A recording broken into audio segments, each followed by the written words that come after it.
Once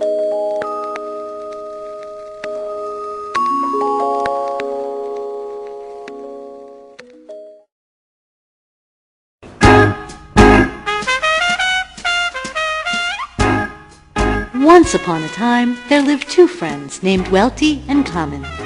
They were friends since they were in school and had not seen each other for a long, long time. Until one day, they ran into each other in a shopping mall. They were surprised and happy to see an old friend back. They began to tell each other the stories of their lives.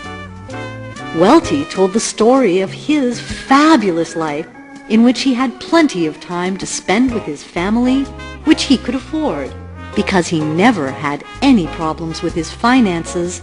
Plus, he had the freedom to pursue his hobbies and be engaged in social activities.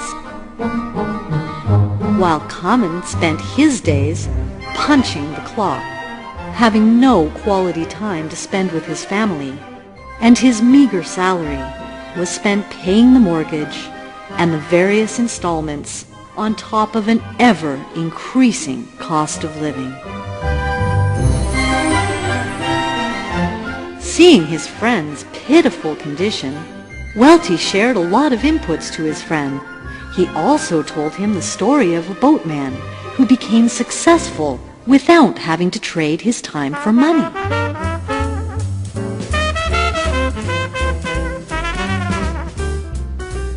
Once upon a time, there lived a village chief who had a beautiful daughter. Her beauty was such that all the young men in the village fancied her. Theary was the name of the girl given to her by her parents. Of all the young men in the village, Theary only set her eyes on two of them. One was called Brito and the other Welty. It was their spirit and ambition that really impressed her. Time passed and seasons changed until one fateful day a terrible disaster struck the village. A mighty earthquake had split the village into two parts, separated in the middle by a wide and deep river. The village chief and his family was now on the western bank of the river, while the two young men, Brito and Welty, were on the eastern shore of the river. The two young men started to make rafts in order to cross the river to see Theary. They did not realize that these rafts brought them something unexpected. They began to make money crossing the villagers who wanted to see their families to the other side of the river. Time passed, and by next year, Theary would be 18 years old. According to the village tradition, a girl is entitled to choose her suitor when she reached the age of 18. Theary was so distressed. She could not make up her mind as to choose between Brito or Welty.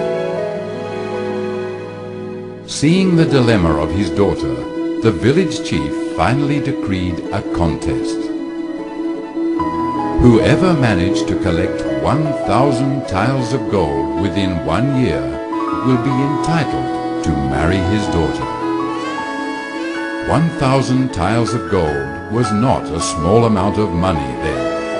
Brito and Welty were scatterbrained to find a way to collect that amazing sum. They could imagine the thousands of crossings they had to make for 1,000 tiles of gold to materialize. They worked harder and competed to cross more people in order to make the 1,000 tiles of gold. As days went by, they became smarter. Now they were not only building rafts, but boats to accommodate more people in one crossing, thus increasing their income. Brito realized that he could not work alone like this forever. After spending some time calculating, he decided that he could never come up with that sum of 1,000 tiles of gold crossing people to the other side. After giving some thought to the matter, Brito decided that he would build a bridge connecting the two halves of the village, and he would make money by doing that. Brito believed that by building the bridge, he would not only have the 1,000 tiles of gold, but he would never have to row his boat again, forever. Brito set his heart to build the bridge that he had drawn. Although he encountered strong opposition and ridicule by the villagers, who told him that building a bridge was a crazy idea, a waste of time, and would never make any money. While building the bridge, Brito still continued to cross people with his boat, because he realized that his bridge had not yet been completed and still to yield a single cent. By day, he was crossing people with his boat, and by night and in his spare time, he was building his dream bridge. While Welty's income had now increased by crossing more people with his great energy, he could do more crossings in a day than Brito. His lifestyle began to change, and every day he wasted his money indulging himself. Winter had finally arrived. Brito finally finished building his bridge. The opening day of the bridge was greeted enthusiastically by the villagers. The price of crossing the bridge was much lower than the fare charged by the boats. Moreover, it was much safer crossing the bridge than a boat ride which carried with it the risk of sinking. Brito's bridge functioned very well, and every day people paid to cross. Brito's income began to pour in steadily. He only needed to build a connecting pipe to let the money streaming into him. Naturally, this led him to be the first to collect the 1,000 tiles of gold required by the village chief. Meanwhile, Welty's income dwindled every single day, more so as the winter approached and the waters of the river turned to ice. The villagers would much prefer to cross the bridge that Brito had built. There was no risk of sinking, and it wasn't slippery even when ice was present. Now even Welty's strength began to fail him. He pushed himself too far. Poor Welty. He traded all of his time for money, and now even he could not use his strong body to work. The expression on his face began to change. Now autumn had arrived, and Brito's dream finally came true. With confidence, Brito went to the house of the village chief to ask Iry's hand in marriage. Finally, Brito and Iry lived happily ever after, enjoying financial freedom, time freedom, and prosperity forever. Welty finally realized that he had not made the right decision by continuing to rely on his strength to accumulate money.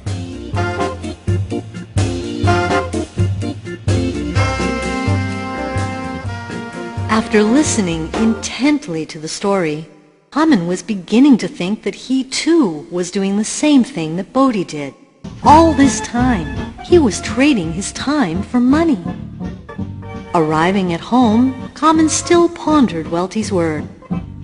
Before going to bed, he finally made the decision to follow Welty's advice. That is, to make a smart move, like Brito did.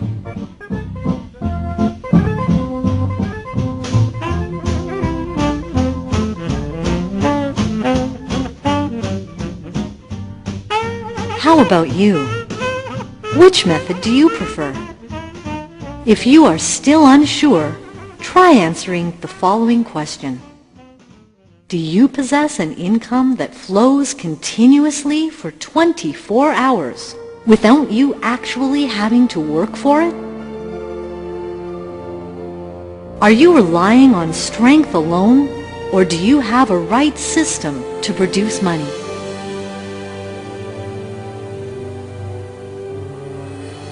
Does your income continue to flow after you are gone? Can you quit work anytime you choose without sacrificing your income? Should you, for any reason, be out of work now, can you survive for the next year without a job? If you cannot say yes to all of these questions, then please contact or get the following VCD, Smart Idea by FaithNet, from the person lending you this VCD.